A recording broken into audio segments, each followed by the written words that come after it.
नमस्ते सदावत्सले मातृभूमि। हम लोग आज ममता बनर्जी की बड़े दिनों के बाद चर्चा करने जा रहे हैं। ममता बनर्जी जिनके एक मिनिस्टर ने, एक एमएलए ने ऐसी बात कही आज अपनी विधानसभा में चर्चा करते समय, और वो चर्चा करते समय जो बातें उन्होंने की, मुझे लगता है कि वो कोई भी सभ्य समाज का व्यक्ति भारत में नहीं कर सकता। उस एमएलए का स्टेटमेंट इतना स्पार्क हुआ कि पूरे देश में खलबली मच गई। बीएसएफ को स्टेटमेंट देना पड़ा, शुभेंदु अधिकारी को जवाब देना पड़ा, और मुझे लगता है कि देश के प्रत्येक नागरिक को उनसे प्रश्न पूछना ही चाहिए। मामला था कि बीजेपी लीडर मिहिर गोस्वामी और दूसरे लीडर्स ने इस विषय पर बहुत ज़्यादा नारेबाजी की और बहुत कुछ विधानसभा के अंदर कहा। हालांकि पहले बंगाल की विधानसभा में कुछ भी होता था, वेस्ट बंगाल में कोई दूसरा अपोजिशन नहीं था, क्योंकि अपोजिशन में अगर कोई था भी तो वो लेफ्ट था या कांग्रेस थी। इस बार अपोजिशन में 60 से ऊपर विधायक हैं जो ममता बनर्जी को सही से जवाब दे सकते हैं। ममता बनर्जी के एक एमएलए उदयन गुहा ने जो स्टेटमेंट दिया वो मुझे लगता है इतना शर्मसार है। क्या कहा उन्होंने? बीजेपी के लोगों को पहले तो कहा कि एक टांग टूटी है, दूसरी भी तोड़ देंगे। दूसरा जो स्टेटमेंट आया उसमें उन्होंने कहा कि बीएसएफ जो जब बांग्लादेश से, जो इंडो बांग्ला बॉर्डर से लोग आते हैं, उन लोगों की जो महिलाएं होती हैं, महिलाओं की सर्च करने के बहाने उनको गलत तरीके से टच करते हैं, उनकी प्राइवेट पार्ट्स को टच करते हैं, उनके बच्चों के सामने और उनके परिवार के सामने, और फिर आप ये उम्मीद करते हैं कि वो भारत माता की जय कहेंगे, वो आप उम्मीद करते हैं कि वो भारत के राष्ट्रभक्त होंगे। आप सोच कर देखो कि उदयन गुहा किस स्तर पर बात कर रहे हैं। मैं फिर से बताता हूँ, टीएमसी के उदयन गुहा ने कहा कि जब महिलाएं बॉर्डर क्रॉस करती हैं तो बीएसएफ के लोग उनकी चेकिंग करते समय उनके साथ छेड़छाड़ करते हैं, उनके प्राइवेट पार्ट्स को टच करते हैं, उनके बच्चों के सामने, और फिर आप उम्मीद करते हैं कि वो भारत माता की जय कहेंगे या फिर वो भारत भक्त होंगे, देशभक्त होंगे। हालांकि इस बात पर बवाल खूब मचा। अब सवाल यहाँ पर पैदा होता है, आखिर ये सिचुएशन आई क्यों, किस बात पर बहस चल रही थी? मोदी स्ट्रोक लोगों ने, बहुत सारे लोगों ने, जब बंगाल में चुनाव हुआ था तो बंगाल के चुनाव की आफ्टर इलेक्शन, आफ्टर पोल वायलेंस पर पूरा देश बहुत चिंतित था और अभी भी है। भारतीय जनता पार्टी की केंद्र की सरकार को खूब सारी गालियां भी दी। यहाँ तक लोगों ने कहना उचित, जिनको नहीं कहना चाहिए उन्होंने भी उचित समझा कि मोदी का खून पानी हो गया है, अमित शाह बेकार हो गए हैं, अपाहिज हो गए हैं। ऐसी बहुत सारी बातें लोगों ने की। हालांकि मैंने उस समय भी कहा था कि केंद्र की सरकार ने वहाँ पर होम मिनिस्ट्री का एक डेलीगेशन भेजा हुआ है और उसके अतिरिक्त हाई कोर्ट में पिटीशनें फाइल की हुई हैं। वहाँ के गवर्नर महामहिम जगदीप जी धनखड़ लगातार स्थानों पर गए हैं और अब सॉल्यूशन निकालने का प्रयास कर रहे हैं। क्या सॉल्यूशन हो सकता था? बहुत सारे लोगों ने कहा कि आर्टिकल 356 लगा देना चाहिए। मैंने उस समय भी कहा था कि आर्टिकल 356 इसका कोई स्थायी सॉल्यूशन नहीं है।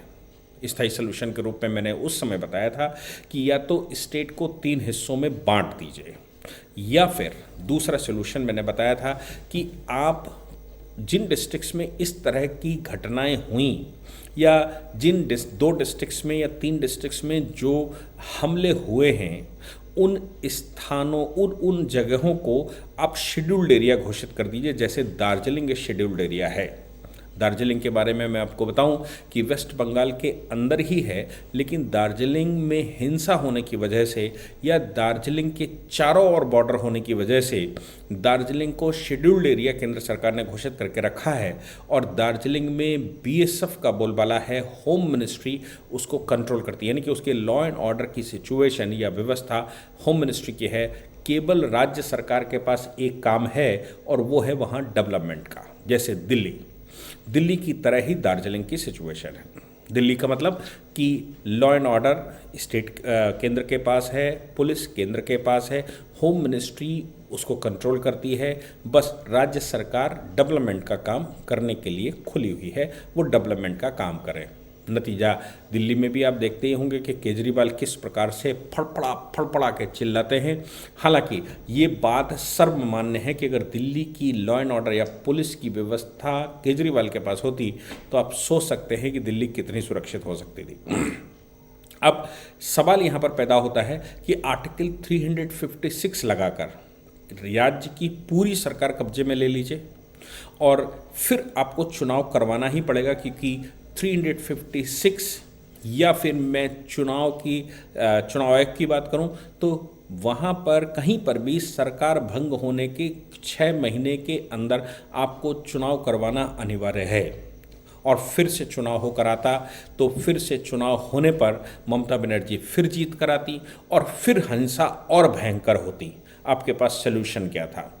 बारंबार वहाँ आप 356 लगाते और 356 लगाकर साल 6 महीने अपने कंट्रोल में लेते और उसके बाद फिर से वहाँ चुनाव करवाना ही पड़ता है, क्योंकि संविधान आपके पास है और संविधान के अनुरूप काम करना ही होता है। तो अब सवाल ये पैदा होता है कि उस राज्य में 356 सलूशन अगर नहीं है तो फिर क्या सलूशन है? मैंने कहा था कि राज्य को तोड़ने की भी व्यवस्था सोची जा रही है कि कुछ हिस्सा बिहार में लगा दिया जाए, कुछ हिस्सा उड़ीसा में लगा दिया जाए और बंगाल छोटा सा, वेस्ट बंगाल छोटा हिस्सा छोड़ दिया जाए। लेकिन वेस्ट बंगाल का वो जो छोटा हिस्सा आप छोड़ेंगे वो भी बांग्लादेश बॉर्डर से लगता होगा, क्योंकि वेस्ट बंगाल में लगभग 2217 किलोमीटर 2217 किलोमीटर ये वर्ल्ड के सबसे लॉन्गेस्ट बॉर्डर्स में से एक है जो किसी स्टेट से लगता है। हालांकि बांग्लादेश का टोटल बॉर्डर लगभग 4000 किलोमीटर का है जो 4 राज्य या उससे अधिक राज्यों से होकर गुजरता है। अब बात यहाँ पर आती है कि वेस्ट बंगाल का क्या, वेस्ट बंगाल को आप कैसे कंट्रोल करेंगे? तो मैंने कहा शेड्यूल्ड एरिया घोषित कर दीजिए, लेकिन शेड्यूल्ड एरिया 1 जिला, 2 जिला, 4 जिला, 5 जिले घोषित कर देंगे। उन जिलों के अलावा बाकी जिले जो बॉर्डर से लगे हुए हैं उनका क्या सलूशन है? ये बहुत सारी चिंताएं मन में थीं जिनका एक साथ केंद्र की सरकार ने सलूशन निकाला।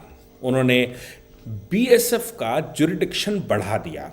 बीएसएफ का जुरिडिक्शन का मतलब ये होता है कि बीएसएफ बांग्लादेश बॉर्डर के 50 किलोमीटर अंदर तक स्पेशल जुरिडिक्शन रखेगी। किस किस विषय पर जुरिडिक्शन रखती है?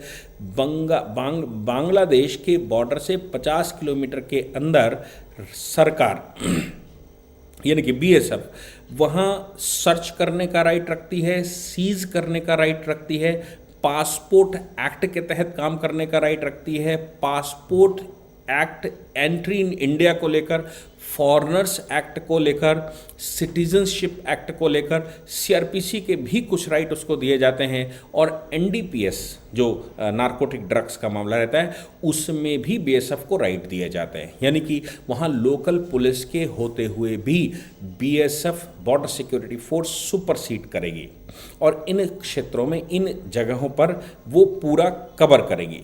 अब बांग्लादेश वेस्ट बंगाल 23 डिस्ट्रिक्ट में से 10 डिस्ट्रिक्ट बांग्लादेश का बॉर्डर शेयर करते हैं और वो 10 डिस्ट्रिक्ट जो बांग्लादेश बॉर्डर शेयर करते हैं वो लगभग 1/3 है, मैं ऐसे मान लूँ। लेकिन मज़े की बात यह है, सोच कर देखिए कि पूरा का पूरा बांग्लादेश 88,000 स्क्वायर किलोमीटर का है, लगभग 8,000, कुछ लोग 80,000 स्क्वायर किलोमीटर कहते हैं। मैं मानता हूं कि 90,000 स्क्वायर किलोमीटर का मान लीजिए, 80,000 किलोमीटर का स्क्वायर किलोमीटर का मान लीजिए।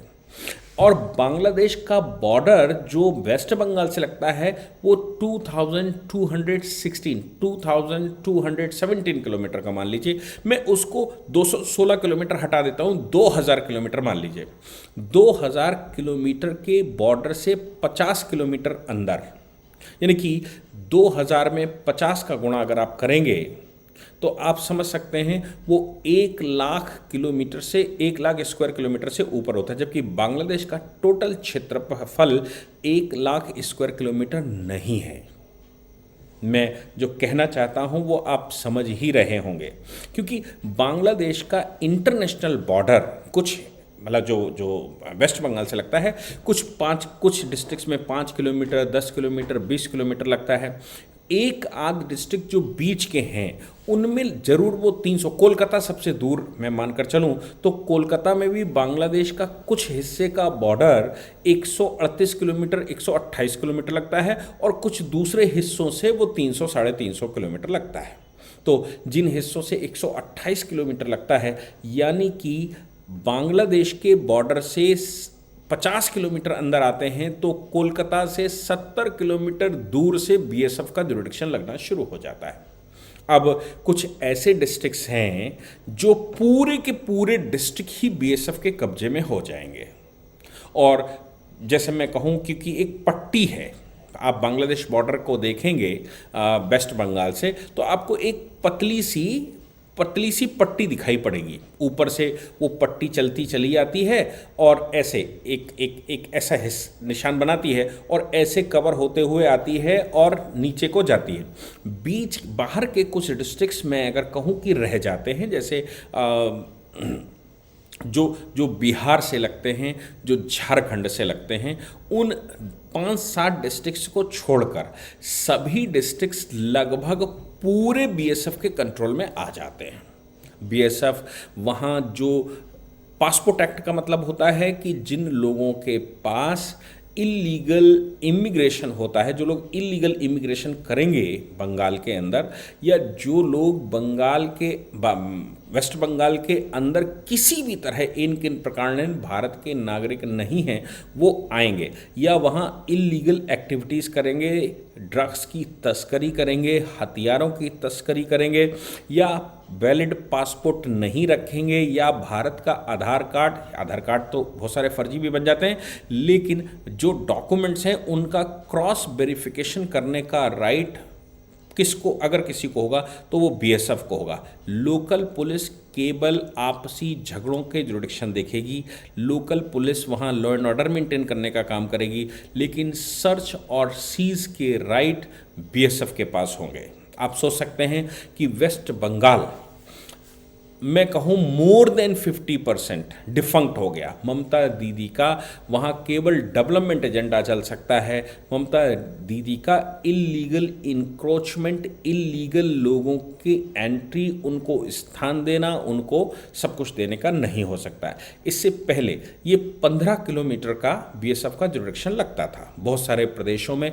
जैसे इससे पहले गुजरात में 80 किलोमीटर का जुरिडिक्शन लगता था। ये कब था?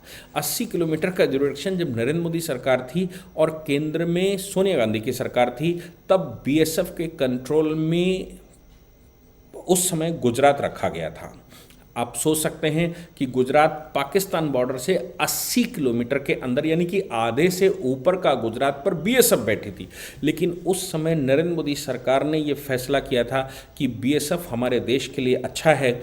अगर पाकिस्तानियों को पकड़ने के लिए बीएसएफ वहाँ बैठी हुई है, इलीगल इमिग्रेशन को पकड़ने के लिए बैठी हुई है, ड्रग्स को पकड़ने के लिए बैठी हुई है, स्मगलिंग को पकड़ने के लिए बैठी हुई है, तो उससे नरेंद्र मोदी सरकार पर क्या प्रभाव पड़ेगा? नरेंद्र मोदी सरकार ये मान कर चली थी गुजरात में कि हमने डेवलपमेंट का एजेंडा लेकर चलना है, हमने डेवलपमेंट करना है। लेकिन ममता बनर्जी के इरादे वैसे नहीं हैं। इसलिए ममता बनर्जी ने आज पश्चिम बंगाल विधानसभा में एक रेजोल्यूशन रखा और रेजोल्यूशन रखकर उसने ये घोषित किया 112 वोट डलवाए 63 वोटों की जगह, 63 माइनॉरिटी में गए और 112 या उससे ऊपर के वोट गए और रेजोल्यूशन मेजॉरिटी के साथ पास किया। और उस रेजोल्यूशन में ये कहा गया कि बीएसएफ का ये जुरिडिक्शन वेस्ट बंगाल को स्वीकार्य नहीं है। आप सोच सकते हैं कि क्या इससे अच्छा कोई सोल्यूशन निकल सकता था। 356 आप लगाते, मैं बार बार कह रहा था, 356 अगर आप लगाते तो फिर आपको बहुत सारी समस्याओं का सामना करना पड़ता, यानी कि फिर से चुनाव में जाना पड़ता। आप अगर उसको शेड्यूल्ड एरिया घोषित करते तो पूरे वेस्ट बंगाल को शेड्यूल्ड एरिया घोषित नहीं किया जा सकता था। जितना बड़ा क्षेत्र बीएसएफ के कंट्रोल में अब आया है, उतने बड़े क्षेत्र को आप शेड्यूल एरिया घोषित करके वहाँ पर होम मिनिस्ट्री का शासन नहीं कर सकते थे, वो सब कुछ चैलेंज होता। लेकिन बॉर्डर से 50 किलोमीटर के अंदर, और केवल इस राज्य में नहीं किया उन्होंने, पंजाब में किया 50 किलोमीटर, आसाम में किया 50 किलोमीटर। आसाम में तो बीजेपी की सरकार है, फिर भी आसाम बांग्लादेश के बॉर्डर से इन्फिल्ट्रेशन आसाम में बहुत ज़्यादा होता है, बंगाल में बहुत ज़्यादा होता है, और उधर अगर इन्फिल्ट्रेशन कहीं पाकिस्तान से होता है तो वो इन्फिल्ट्रेशन राजस्थान में बहुत ज़्यादा होता है, वो इन्फिल्ट्रेशन पंजाब में बहुत ज़्यादा होता है, या गुजरात में बहुत ज़्यादा होता है। जम्मू कश्मीर में तो होता ही। जम्मू कश्मीर में ये 50 किलोमीटर का जुरिडिक्शन वाला मामला लागू नहीं किया गया। क्यों? क्योंकि जम्मू कश्मीर ऑलरेडी केंद्र के शासन में है और केंद्र की फोर्सेस वहाँ चप्पे चप्पे पर पड़ी हुई हैं, इसलिए ये 50, 60, 100 किलोमीटर का फार्मूला वहाँ लगाने की आवश्यकता नहीं थी। लेकिन पंजाब में लगाया गया और गुजरात में 80 किलोमीटर से घटाकर 50 किलोमीटर कर दिया गया। इधर जो छोटे राज्य हैं जो बांग्लादेश बॉर्डर से लगते हैं, जिनको नॉर्थ ईस्ट के 7 सिस्टर्स कहते हैं, उनमें 30 किलोमीटर का दायरा था, 30 किलोमीटर ही है। लेकिन इधर 15 किलोमीटर से बढ़ाकर 50 किलोमीटर कर दिया गया। अब आप सोच कर देखिए कि ये सोल्यूशन ममता बनर्जी लगातार सोचती होगी, पहले भी बंगाल के लोग भी सोच रहे थे, मेरे जैसे लोग भी लगातार संवैधानिक रूप से सोच रहे थे कि अगर हम वहाँ पर 356 लगा देंगे तो फिर उसके बाद का परिणाम क्या होगा। महीने 15 दिन रिलीफ हमको मिल सकती है, लेकिन उसके बाद परिणाम क्या होने वाला है, और अगर हम वहाँ शेड्यूल्ड एरिया भी घोषित कर देते तो भी परिणाम क्या होने वाला था। लेकिन केंद्र सरकार ने पूरी कैलकुलेशन करने के बाद इस कैलकुलेशन में जो ये लगाया, बीएसएफ का जो डिडक्शन लगाया, उसने पूरे के पूरे बंगाल में ममता बनर्जी का एक छत्र राज्य समाप्त कर दिया। ममता बनर्जी ने आज ये कहा भी कि मेरी सॉवरेंटी खतरे में है। अब मैं समझ नहीं पाया कि ममता कब से सॉवरेन हो गई, वेस्ट बंगाल कब से सॉवरेन हो गया। भाई कंट्री सॉवरेन है समझ में आता है, वेस्ट बंगाल कब से सॉवरेन हो गया मुझे समझ नहीं आया। लेकिन वो ख्वाब ज़रूर सजाए बैठी थी कि वेस्ट बंगाल अब उनकी बाप की बपौती बन चुकी है और वेस्ट बंगाल में वो कुछ भी कर सकते हैं, क्योंकि वेस्ट बंगाल की जनता उनको वोट डालती है। लेकिन केंद्र की सरकार के पास जो राइट हैं, उन राइटों का इस्तेमाल केंद्र सरकार ने जिस प्रकार से किया वो काबिल तारीफ़ है। और अब वेस्ट बंगाल भी वैसा ही राज्य बन गया है जैसा दिल्ली है। तो मैं मान कर चलता हूँ कि अब जो सलूशन निकाला गया है, इसके बाद भी अगर वहाँ कुछ गड़बड़ होती है, यानी कि पहले तो एलिमिनेट करने की कोशिश की जाएगी, उनको छांटने की कोशिश की जाएगी, बीएसएफ के द्वारा लगातार सीजर किया जाएगा, उनकी आइडेंटिटी देखी जाएगी, पासपोर्ट एक्ट के तहत उनका जुडिक्शन की आइडेंटिटी देखी जाएगी, उनकी सिटीजनशिप की आइडेंटिटी देखी जाएगी, और उस पर इन्वेस्टिगेशन करने का राइट होगा, और उसके बाद उसको डिप्यूट करने का राइट होगा। जो डेमोग्राफी वहाँ की ख़राब कर दी है और ममता जैसे लोगों ने वहाँ जो आधार कार्ड और वोटर कार्ड बना दिए हैं, उन सब पर एक्शन लेने का राइट अब बीएसएफ को होगा। आगे क्या होता है, अगर फिर भी नहीं सुधरता तो मुझे लगता है केंद्र की सरकार फर्दर स्टेप लेगी। लेकिन अभी तक मुझे लगता है कि जो हम सब लोग सोच रहे थे, जो विचार चल रहा था, जिन पर कैलकुलेशन चल रहा था, जिन पर एनालिसिस चल रही थी, उनमें बीएसएफ का सलूशन सबसे बेस्ट सलूशन निकाला गया है। और इसीलिए ममता बनर्जी फड़फड़ा रही हैं और बीएसएफ के ऊपर प्रश्न खड़े कर रही हैं। बीएसएफ ने इसका जवाब देते हुए स्वयं में कहा कि हमारे यहाँ महिला प्रहरी भी हैं और कोई भी महिला अगर बॉर्डर क्रॉस करती है तो महिला प्रहरी ही उसको सर्च करती हैं, कोई पुरुष उसको सर्च नहीं करता। और बीएसएफ में चूंकि महिलाएं हैं, इसलिए इस प्रकार का अनर्गल बयान देना किसी के लिए भी उचित नहीं है। बीएसएफ को इस प्रकार से बदनाम करना ठीक नहीं है। ये बीएसएफ ने उनको जवाब दिया और मुझे लगता है कि ये बेस्ट है। आपने मुझे सुना, थैंक यू वेरी मच। जय हिंद, जय भारत, वंदे मातरम।